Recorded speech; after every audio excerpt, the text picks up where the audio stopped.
Hello friends, welcome.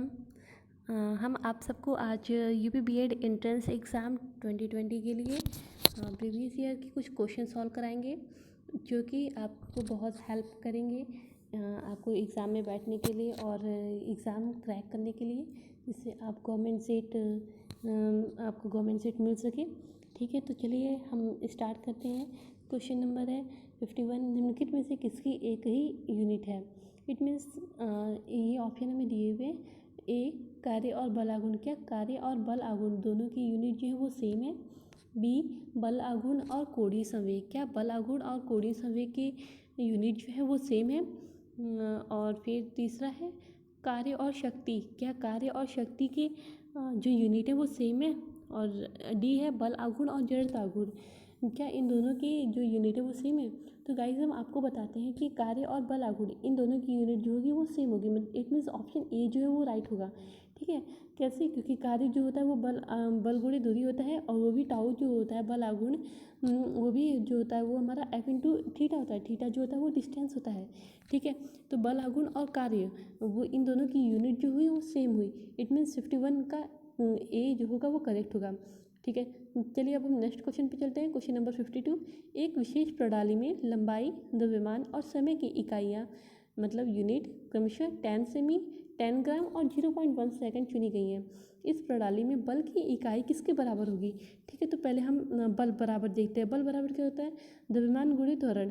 द्रव्यमान गुणित त्वरण मतलब उसकी यूनिट जो होती है वो क्या होती है? केजी। ठीक है, केजी इंटू लेंथ मतलब लंबाई बटे सेकेंड स्क्वायर। ठीक है, तो यहाँ पे हम जब सबकी वैल्यू पुटअप करेंगे तो हमारा आएगा 10⁴ सेमी ग्राम सेमी प्रति सेकेंड स्क्वायर। ठीक है, तो हम जानते हैं ये जो सेमी जो होता है वो डाइन में होता है।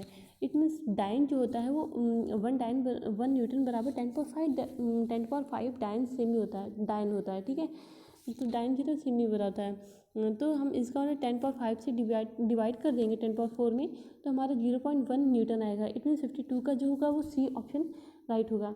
52 का ऑप्शन सी, 52 का ऑप्शन सी राइट होगा, और 51 का ए। ठीक है, फिर उसके बाद हमारा आता है 53। ध्वनि की उच्चता किस पर निर्भर करती है? ध्वनि की उच्चता जो होती है वो आयाम पर निर्भर करती है। किस पर? आयाम पर निर्भर करती है। ठीक है, इट मीन्स हमारा क्या हो जाएगा? ए ऑप्शन सही हो जाएगा। ठीक, फिर आता है 54। 54 का ऑप्शन ये क्वेश्चन क्या है? कौन सा कथन गैसों के अणुओं की विन्यास और गति का वर्णन करता है? तो हम देखते हैं इसमें कौन सा होगा। ऑप्शन ए दिया है अणु अनियमित विन्यास में अनियमित गति करते हैं। बी, अणु क्रमबद्ध विन्यास में अनियमित गति करते हैं। सी, अणु एक निश्चित स्थान के इर्द गिर्द अनियमित विन्यास में दोलन करते हैं। या डी, उपरोक्त में से कोई नहीं। तो हम आपको बता देते हैं इसका सही आंसर जो होगा वो होगा ए, अणु अनियमित विन्यास में अनियमित गति करते हैं। क्या? अणु अनियमित विन्यास में अनियमित गति करते हैं। ठीक है फ्रेंड्स, तो हम आते हैं अब नेक्स्ट क्वेश्चन पे 55। किसी विद्युत परिपथ में सामर्थ्य P जो है विभवांतर V और धारा I में संबंध रहता है। क्या? वो हम सब जानते हैं कि P बराबर VI होता है। ठीक है, तो इसका मतलब 55 का ऑप्शन ए जो होगा वो क्या होगा? राइट होगा। 55 का ऑप्शन ए, P बराबर VI। ठीक है गाइस, तो हम 56 पे आते हैं। कार्बोरंडम निम्नलिखित में से किसका दूसरा नाम है? कैल्शियम कार्बाइड का क्या नाम है? क्या कैल्शियम ऑक्साइड का नाम है? क्या सिलिकॉन कार्बाइड का नाम है? क्या सिलिकॉन ऑक्साइड का नाम है? तो गाइस हम आपको बताते हैं इसका जो कार्बोरंडम जो नेम है वो सिलिकॉन कार्बाइड का नाम होगा। इट मीन 56 जो होगा उसका करेक्ट ऑप्शन सी होगा, सिलिकॉन कार्बाइड। ठीक है, क्या होगा? Silicon carbide. फिर क्वेश्चन, चलिए हम नेक्स्ट क्वेश्चन पे आते हैं 57। 57 क्या है? एचटीपी पर गैस के एक मोल में कितने परमाणु होते हैं? ऑप्शन ए 6.023 इंटू 10⁻⁻23, और बी है 6.023 into 10⁻⁻20, C 6.023 into 10⁻20, and D 6.023 and 10 into 10⁻23। तो गाइस हम आपको बताते हैं 57 का राइट आंसर डी होगा। क्या? 6.023 इंटू 10⁻23। ठीक है, फिर एंजाइम क्या होते हैं?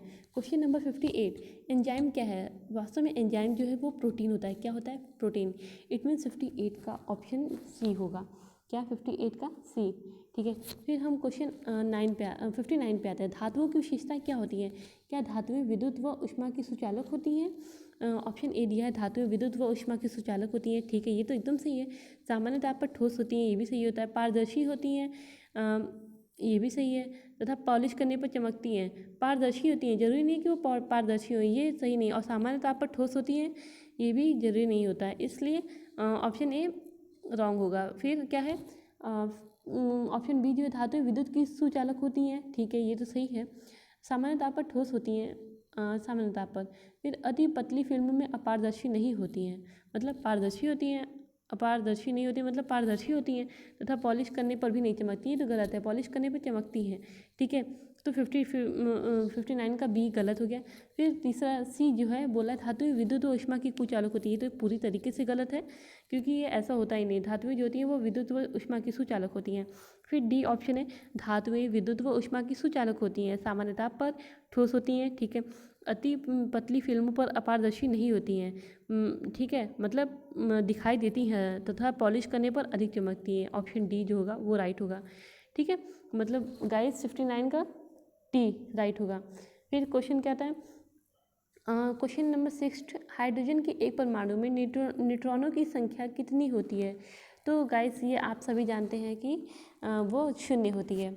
इट मीन्स 60 का डी।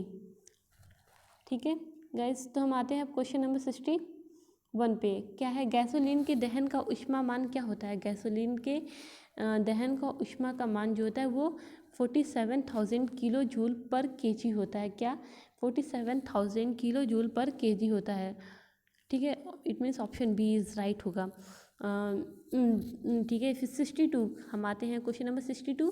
जल के पृष्ठ पर रखी गई एक ठोस सुई जल पर तैरती है, किस कारण? मतलब यह रीज़न पूछ रहा है, किस कारण की तैरती है? जल की श्यानता के कारण, केशिका क्रिया के कारण, जल के दाब के कारण, या जल के पृष्ठ तनाव के कारण? जाहिर ये ऑब्वियसली राइट होगा, जल के पृष्ठ तनाव के कारण। केशिका क्रिया के कारण नहीं, ऐसा नहीं है।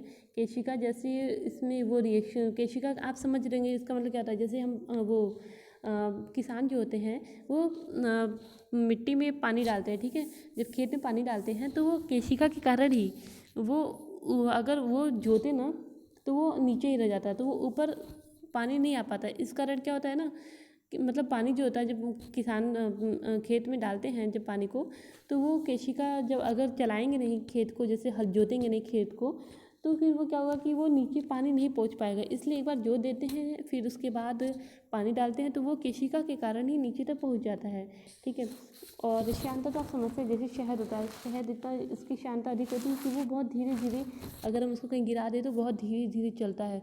और जल की श्यानता उतनी ही कम होती है, क्योंकि अगर जल गिर जाता है तो बहुत जल्दी फैल जाता है। दाब के कारण तो आप समझ ही रहे हैं। ठीक है, और इसका मतलब 62 का राइट आंसर क्या होगा? डी। ओके गाइस, हम आते हैं क्वेश्चन नंबर 63 पे। निम्नलिखित में से कौन सा वायु प्रदूषण का द्योतक है? ये आप सबको पता होना चाहिए। लाइकेन, लाइकेन जो होता है वायु प्रदूषण का द्योतक होता है। जहाँ पे ज़्यादा प्रदूषण होते हैं वहाँ पे लाइकेन नहीं पाए जाते हैं। इसका मतलब हम लाइकेन से पता कर सकते हैं कि कहाँ पे प्रदूषण है, कहाँ पे प्रदूषण नहीं फैला है। और आप जानते हैं कि शहरों में लाइकेन नहीं मिलते हैं क्योंकि वहाँ पे बहुत भी प्रदूषण होता है। ठीक है, इसका मतलब 63 का आंसर ए राइट होगा। 63 का कौन सा राइट होगा? ए, लाइकेन।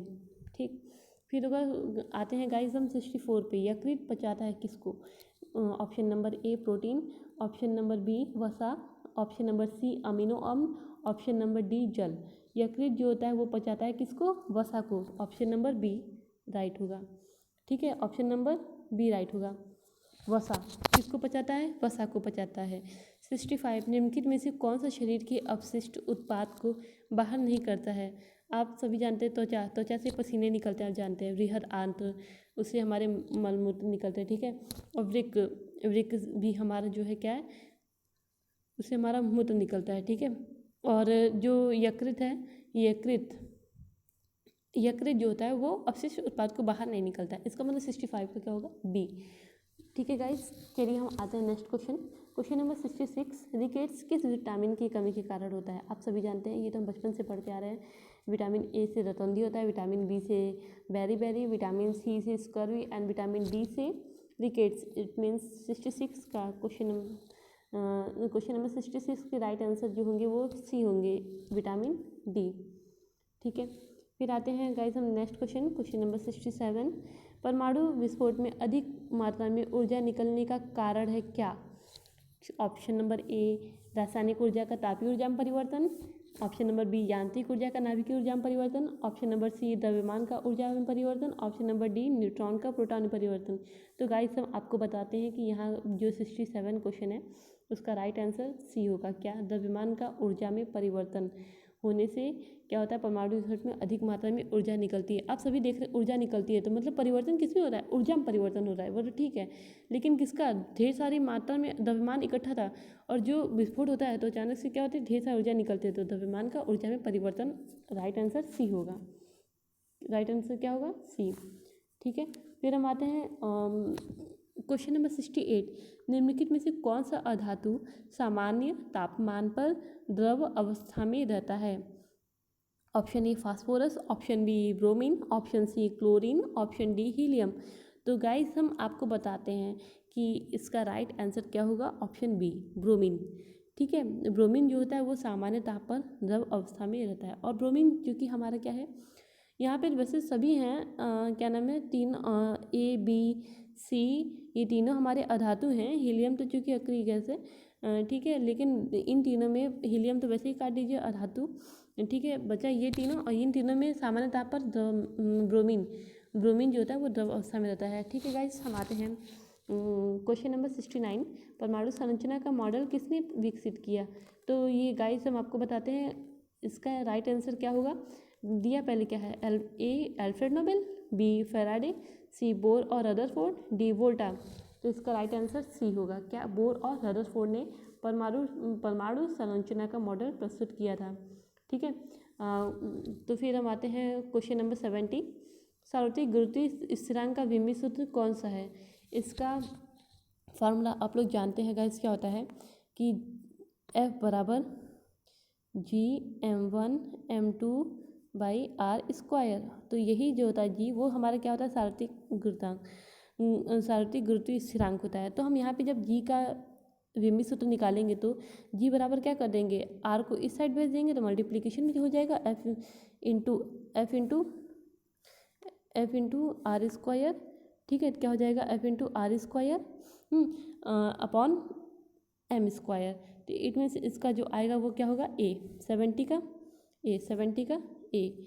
ठीक है, फिर 71, किसी भी विस्तृत वर्ण स्प्रेडशीट में प्रथम कोष्ठिका का पता होता है। तो इसका ऑप्शन क्या है, ए का A1, ठीक है, बी 0A, सी 1A, डी A0 या AO जो भी। ठीक है, तो इसका राइट आंसर क्या होगा, ए। 71 का क्या होगा, A1। 72, वनस्पति जगत के गैर हरित विभाजित पौधे कौन से होते हैं? Fungi, mosses, fern, algae. तो फंजाई जो होते हैं वो विषम पोषित पौधे होते हैं। 72 का बी फंजाई। ठीक है, फिर हम आते हैं क्वेश्चन नंबर 73 पे, सेंटीग्रेड तथा फ़ारेनहाइट तापमान किस अंश पर एक समान होते हैं? तो हम जब निकालेंगे 73, तो यहाँ पे ऑप्शन दिया है क्या, -40 degree, B 32 degree, C 40 degree and D -273 degree. तो गाइस हम आपको बताते हैं इसका राइट आंसर ए होगा। क्या? -40 डिग्री पे सेंटीग्रेड एंड फ़ारेनहाइट तापमान जो होते हैं वो सेम होते हैं। फिर 74 क्वेश्चन नंबर क्या है, 74 क्वेश्चन, किसकी उच्च मात्रा के कारण स्वास्थ्य के लिए चॉकलेट हानिकारक है? निकेल। ठीक है, तो ऑप्शन बी इसका राइट आंसर है। न तो कोबाल्ट होगा, न जिंक होगा, न लेड होगा। इसका राइट आंसर बी निकेल होगा। क्या होगा गाइस, बी निकेल। फिर 75 क्वेश्चन क्या है, स्वपरागण का परिणाम क्या होगा? स्वपरागण आप समझ रहे हैं, जो खुद से ही प्रजनन करते हैं। तो इसका मतलब क्या होगा, हमें इसका जो राइट आंसर होगा, परिणाम क्या होगा, बहिप्रजनन, अंतःप्रजनन, विरल प्रजनन, अति प्रजनन। तो इसका राइट आंसर गाइस अंतः प्रजनन, it means option B right होगा। ठीक है, चलिए तो हम नेक्स्ट क्वेश्चन पे आते हैं। क्वेश्चन नंबर 76, जन संवर्धन पौधों के कर्षण की एक विधि है जिसमें निम्नलिखित में से किसका प्रयोग नहीं किया जाता है? ऑप्शन ए मिट्टी, ऑप्शन बी जल, ऑप्शन सी प्रकाश, ऑप्शन डी जो है वो रेत। तो आपको हम बता देते हैं कि इसका राइट आंसर ए होगा। ठीक है, तो जल संवर्धन पौधों के कर्षण की एक विधि जिसमें हम मिट्टी का प्रयोग नहीं करते हैं। ठीक है, क्वेश्चन नंबर 77, लाइकेन एक परस्पर जीवी संयोजन शैवाल और निम्नलिखित में से किसकी एक विधि? तो हम आपको बताते हैं लाइकेन जो होता है लाइकेन जो होता है वो किसका